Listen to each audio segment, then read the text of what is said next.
saying in regards to Kelly Klein's departure from the company, we don't generally discuss personal issues, but they seem to have made it public. We didn't fire Kelly Klein. We just notified her that we would not be renewing her contract. Klein is she is the current Woman of Honor champion. Her contract expires at the end of December. Her husband, BJ Whitmer, works behind the scenes for All Elite Wrestling. Whitmer claimed on Twitter that Klein was fired. Wow. That's not good that they fired her while she was injured. Matt Taven signed a new deal with ROH in September. So you think he's regretting that now, Dave? Yeah. Ian Dunn says the less ROH people end up WWE and NXT, the better to spread them out elsewhere. They trash talk the fucking Tongans, you freaking dummies. Of course, Red Sox fan thinks everyone is awful. Now he says Kelly Klein is awful.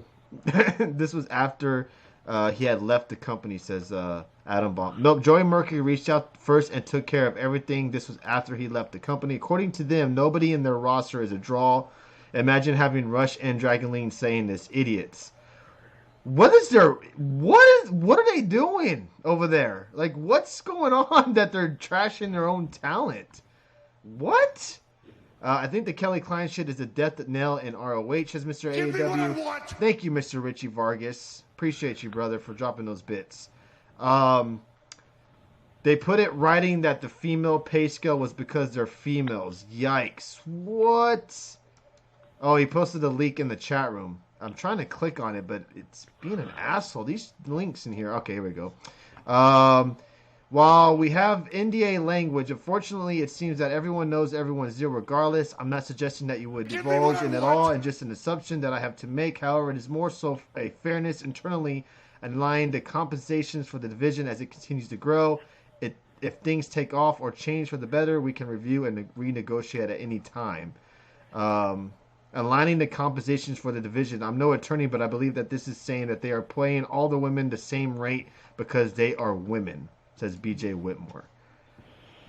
Yeah, it's not looking good for ROH at the moment. Man, thank you again for the bits, Richie Vargas. You're being very generous tonight, my friend. Appreciate you. Talent won't fix ROH. Full management cleanup needs to happen. So, has anything... Oh, shucky, whoa. ducky, quack. What? Thank you for the, is that 200 bits? Appreciate that. My question for you guys, and EN1, thank you. Appreciate that. I just want to make sure I'm saying your name right. What, has anything changed since they were, I know the Elite left, and I know Bullet Club left, but has anything else changed inside that company that it's all just been fucking disarray, you know? Has management changed since then? Has ownership has it changed since then? Like, what has been Joe Koff took over. And what did he do before he took over ROH? What does he know about wrestling?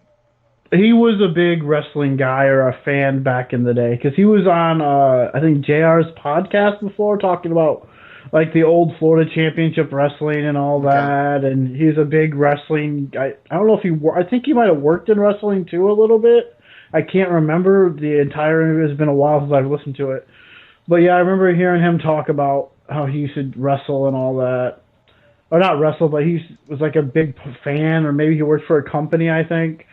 I think it was Florida or something like that. But yeah, ever since they took over, they kind of slowly killed ROH.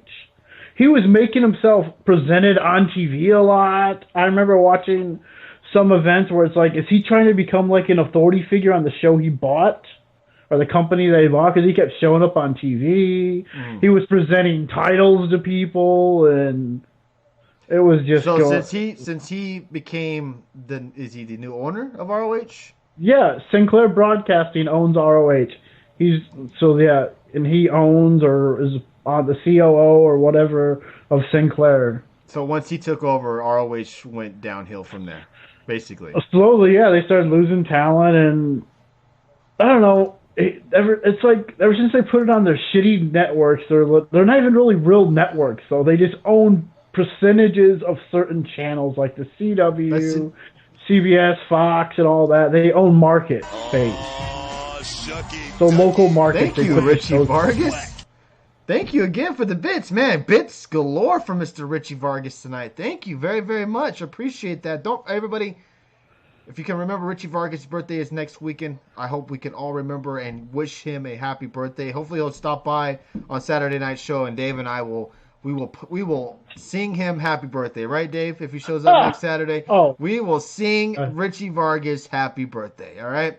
Why are so many stupid motherfuckers in high places in this industry? People always got something to say about Vince, but he has an excuse. He's a crazy, old, stubborn, bold man, while these other dummies are the same age that Vince was when he was changing wrestling for the better, says Mr. Marion Watson. Yep, we wouldn't do a double deal with New Japan to keep the Young Bucks, says Adam Baum. By the way, here's a pic of Britt Baker shown in the crowd after AEW company has been announced. Oh, okay. So she was with Stephanie. Interesting. I think I remember that. Took place in June. That was like the last takeover, I think. But I think that was before. Was it after AEW was announced? Oh, maybe it was.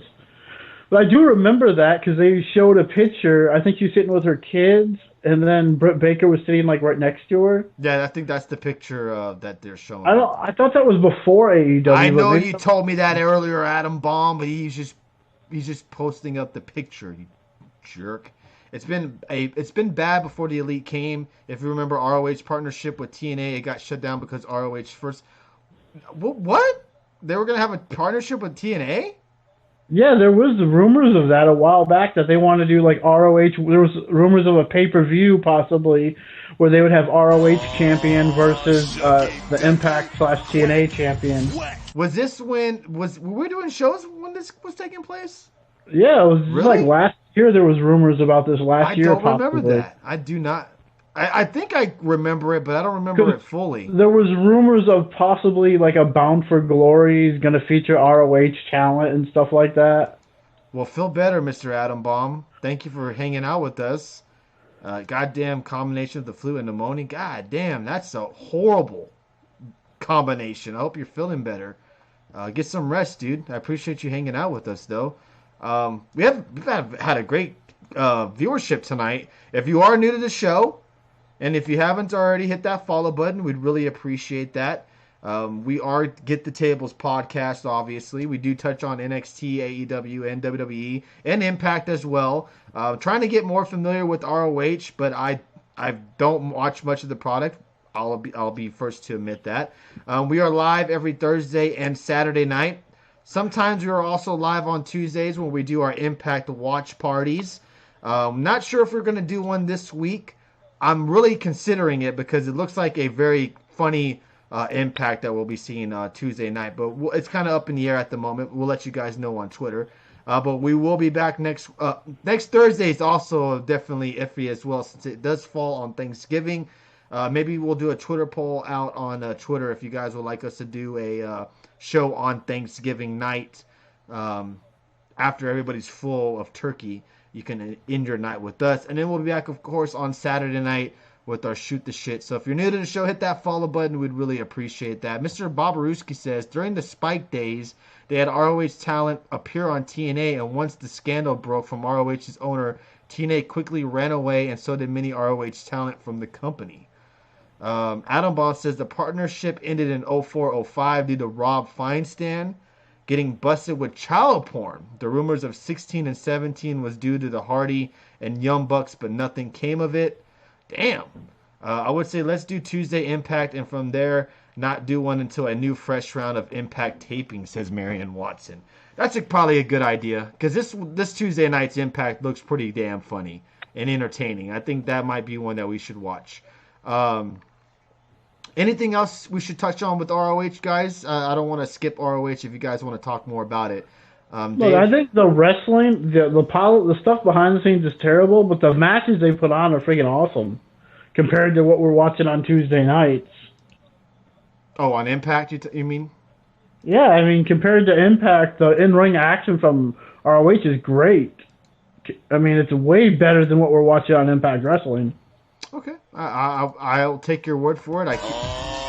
Richie Vargas, thank you very much, brother. I wish I could repay you with bits myself. You are being very, very, very generous tonight. Thank you very, very much. I do appreciate that.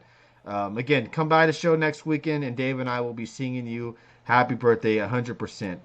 Thank you again for joining us. I saw Bandino versus Marty a few weeks ago on ROH TV. Looked takeover worthy, in my opinion, said Marion Watson. Dan Math just signed with ROH. Anybody know anything about Dan Math? Dave?